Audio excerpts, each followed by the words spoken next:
Salut l'équipe.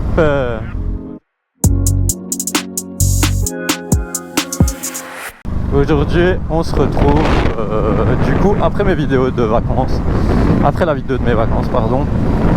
Et en fait j'avais envie de parler de ce qui m'est arrivé, une des raisons pour laquelle j'aurais pu ne plus faire de vidéos pendant un bon petit moment je pense, ou du moins j'aurais dû m'habituer à quelque chose de nouveau. Et en même temps de mon système avec lequel je filme. Donc je vous ferai certainement une vidéo avec mon téléphone pour faire plus facile, parce que j'ai remarqué qu'avec ma GoPro, surtout vu qu'elle est fixée sur le casque, je filme pas super bien toujours, enfin c'est pas toujours bien centré ou cadré. Donc ici je vais vous faire une vidéo avec, on va aller tout droit, à la fin de la vidéo certainement, avec quoi je filme, comment, etc.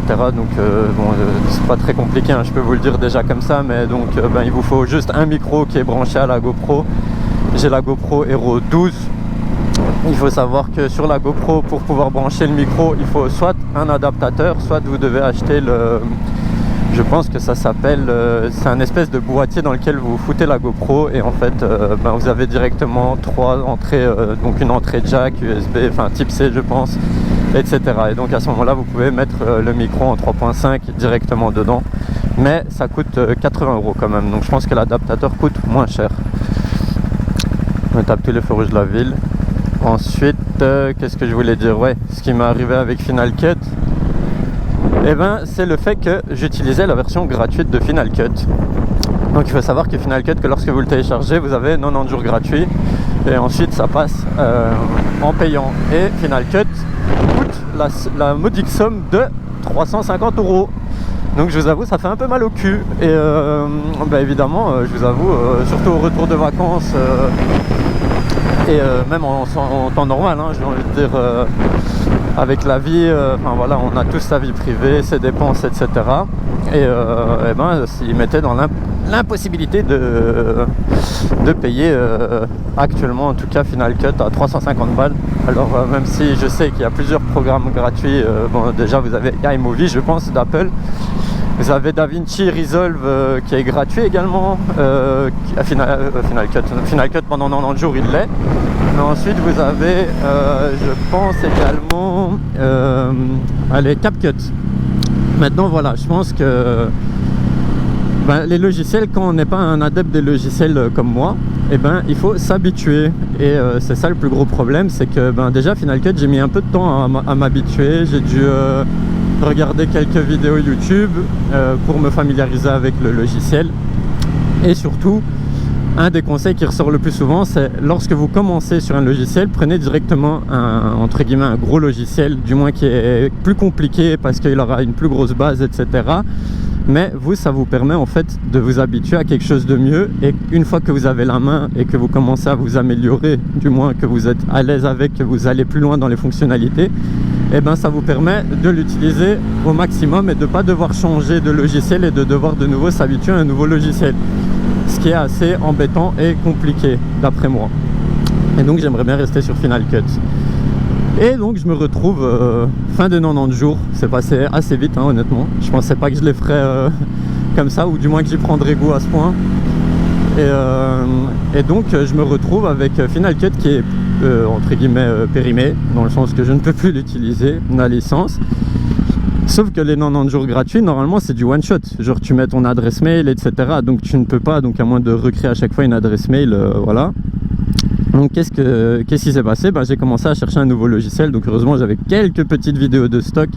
Je pense que j'avais même fait une vidéo qu'au final j'ai balancée à la poubelle, où j'ai dit voilà les gars, j'imagine que ça fait longtemps que j'ai plus posté de vidéo du fait que j'ai plus Final Cut. Sauf qu'en plus dans cette vidéo je vous dis pas la galère, mais on voit ma plaque, on voit ma carte bancaire, on voit tous des trucs que j'aurais dû flouter et qui m'auraient mis une plombe. D'où, comme la dernière fois j'ai dit, le petit mot, donc d'ailleurs aujourd'hui c'est des post-it roses sur le compteur pour me faire gagner du temps, parce que vous n'imaginez pas le temps qu'on gagne à ne pas devoir flouter, même si c'est peut-être moins joli, moins esthétique, de ne pas devoir flouter un compteur, une plaque ou autre, parce que voilà, il faut regarder image par image, etc. Et ça prend énormément de temps en fait, hein. Enfin du moins pour ma part. Et donc voilà, j'avais plus Final Cut, donc j'ai commencé à regarder des alternatives du style, comme je vous ai dit, iMovie, CapCut, machin, bazar. Et sauf que je me suis vite rendu compte que ça allait être chiant à recommencer, à de nouveau réapprendre, à poster les vidéos différemment, etc. Donc j'ai laissé tomber et j'ai commencé à chercher un moyen de retélécharger Final Cut. Et j'ai finalement réussi sans devoir payer les gars. Donc je sais pas comment ça se fait, mais j'ai pu repartir sur un 90 jours d'essai sans devoir retaper d'adresse mail, ce qui est très étrange. Donc ne me demandez pas comment j'ai fait, j'imagine que soit en fait tu peux retélécharger chaque 90 jours et c'est moi qui suis débile et qui n'ai pas essayé directement, soit j'ai eu un coup de cul, enfin un coup de chance et j'ai pu retélécharger Final Cut en fait pendant 90 jours de nouveau. Maintenant j'imagine bien que sur le long terme va falloir que je télécharge Final Cut, enfin en version payante, afin de ne plus avoir ce genre de problème, mais je vous avoue que 350 balles, encore une fois, ce n'est pas dans mes priorités actuelles. Donc voilà. Et je me retrouve aujourd'hui à vous faire cette petite vidéo où je vous explique comment je fais mes vidéos. Donc je travaille sur le logiciel Final Cut. Moi je vous conseille de regarder des petites vidéos sur YouTube qui vous sont assez explicites comment fonctionne le logiciel. Pour débuter, je dirais qu'il faut faire quand même 1 à 2 vidéos pour vous sentir à l'aise, voir un peu ce que ça donne, etc. Parce qu'il y aura d'office des trucs où vous allez avoir envie de changer, dire autrement. C'est bien parfois aussi d'avoir les idées dans la tête de ce que vous avez envie de faire. C'est-à-dire de vous structurer un peu. Moi je suis une pipelette. Et le problème c'est que je m'emporte un peu parfois, je vais dans tous les sens alors que je suis censé expliquer une seule chose ou autre. Et j'imagine que vous l'avez remarqué, mais j'arrive à dévier d'un sujet à l'autre très facilement. Je suis assez tête en l'air en plus, donc voilà. Donc essayez de structurer peut-être un peu vos idées avant de faire une vidéo, de vous dire voilà, j'ai envie de parler de ça, dire ça, faire ça. Et ça peut aider un peu à structurer votre vidéo. Maintenant je suis pas un professionnel évidemment, hein, donc moi je vous dis ma manière à moi de faire, qui n'est peut-être pas la meilleure. Il faut trouver votre façon de faire à vous et celle qui vous permet de fonctionner correctement. Donc voilà, structurez vos idées. Donnez-vous un sujet, à moins que vous ayez juste envie de discuter, papoter, etc. Et alors vous faites votre première vidéo, vous regardez ce que ça donne. Si vous aimez bien, tant mieux, vous la postez. Et si vous n'aimez pas, alors je vous conseille de recommencer, surtout qu'au niveau son, etc. on a tendance à vouloir changer au début. Enfin, moi personnellement, ma première vidéo elle a été à la poubelle et je crois que je l'ai recommencé 2 ou 3 fois. Donc mes 2 premières vidéos, on va dire que c'était à la poubelle parce qu'il y avait toujours quelque chose qui ne me convenait pas, ma façon de parler ou de faire. Donc voilà. Ça c'est un très bon conseil que j'ai pris de, je pense, Sushi Biker, qui a une belle vidéo explicative également. La fixation d'ailleurs, en pensant à Sushi, parce que sur sa vidéo c'est ce qu'il explique, c'est la fixation sur le casque de la GoPro. Écoutez, lui il a acheté une résine, une pâte sur Amazon, je pense qu'il a collé. Donc il faut faire un petit peu chauffer et coller sur le casque. Moi je me suis pas cassé la tête, je vous avoue, je pense que ça coûte un peu plus cher, mais j'ai investi le Chin Mount. Donc ce fameux truc américain, j'imagine que chaque motard a déjà eu la pub, un peu comme Quadlock, où en gros vous achetez un espèce de système d'attache qui est déjà prévu pour votre casque, qui est idéal à votre casque. Et en gros c'est le même système en fait, hein. Il y a l'attache, il y a un petit peu de colle dessus qu'il faut faire un tout petit peu chauffer, vous frottez un peu le casque et l'attache et en fait ensuite vous collez la pâte et ça tient automatiquement. Je trouvais que c'était plus simple. Maintenant voilà, ça vient des États-Unis. Donc je pense que j'en ai eu pour 30 € rien que la fixation. Et ensuite j'ai eu quand même des frais de douane. Alors maintenant les frais de douane c'est un peu comme AliExpress, hein. C'est toi et ta chance. Les frais de douane je pense que j'en ai eu pour 20 balles. Donc au final ça m'est revenu quand même à 50 €.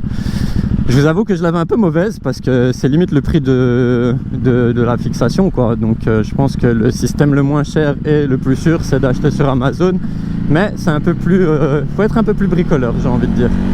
Maintenant ça fonctionne tout aussi bien. Alors en termes de caméra, moi j'ai la GoPro 12 qui était un cadeau à mon anniversaire. Mais honnêtement moi je vous conseille l'Insta, donc parce que ça permet de filmer à la 3e personne et en même temps parce qu'en termes de qualité et de visuel, je sais que ça fonctionne vraiment très très bien. Maintenant je sais qu'elle coûte plus cher parce que la GoPro vous en avez pour genre quoi, 200-300 balles je dirais en neuf, 300 balles neuf.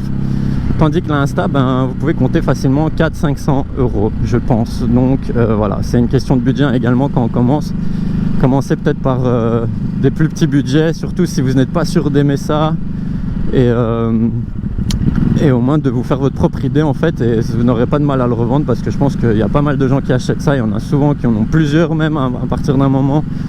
Donc voilà, ici le micro. Le micro, c'est Tounsi Biker, je pense, et Sushi que j'ai écouté. Donc pour Tounsi, j'ai le micro, c'est une marque connue, il coûte environ 30-40 euros, je pense, sur Amazon également. Donc je l'ai acheté, mais j'ai préféré la qualité de celui que Sushi conseille. Donc tout ça, je vous mettrai en description évidemment. Et si je retrouve, je l'écrirai sur la vidéo tout bêtement le nom, hein, comme ça je vous fais pas perdre votre temps. Il faut savoir également en termes de batterie pour filmer, ben voilà la GoPro, donc comme vous pouvez le voir, ça fait 12 minutes que je filme non-stop, elle est à 100% et je me retrouve déjà à 70%, 75 exactement, on voit en tout petit. Donc ça se décharge assez vite. La GoPro, quand je suis parti dans les Vosges, en fait j'ai filmé par partie, donc vous faites un petit peu, puis vous coupez, comme j'ai avec le téléphone, j'appuie rouge, je relançais, etc. Parce que sinon en fait votre batterie elle tiendra jamais une journée et les batteries coûtent quand même assez cher. Donc voilà, soit vous en achetez plusieurs et vous amusez à changer à chaque fois, soit vous mettez une batterie comme moi et vous gérez votre timing en fait, hein. La carte mémoire dedans, j'ai mis une carte mémoire de 256 Go qui est amplement suffisante. Elle m'est restée pour les Vosges, c'est pas eu besoin de plus. Donc voilà. Et c'est à peu près tout. J'ai quand même acheté aussi également un enregistreur de voix que je comptais coller à l'arrière. Donc c'est un peu comme les DJ micro quoi. Donc là-dedans j'ai mis une petite carte mémoire de 8 Go et alors on a le petit bonnet qui va avec et vous pouvez enregistrer vos voix ou le son de la moto. Ça, la vidéo vient de Scrat. D'ailleurs Scrat a une super vidéo pour ça, pour l'enregistrement de son. Je vous le conseille de la regarder. Car c'est sur eux que je me suis basé pour faire mes vidéos, donc Scrat, Sushi et Tounsi Biker. Maintenant voilà, chacun fait à sa façon. Moi je vous mettrai en fin de vidéo mon setup, à quoi il ressemble sur mon casque et avec le micro, comment il est collé, etc. Donc c'est juste avec du papier collant évidemment. Et voilà, c'est à peu près tout hein, les gars. Donc j'espère que ça vous aura aidé, à ceux qui en tout cas aimeraient commencer à faire des vidéos sur YouTube ou Instagram. Et moi je vous dis à la prochaine.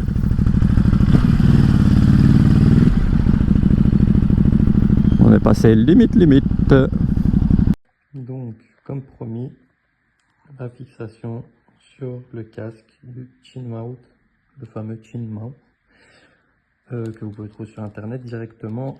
Donc vous tapez juste la référence de votre casque et voilà.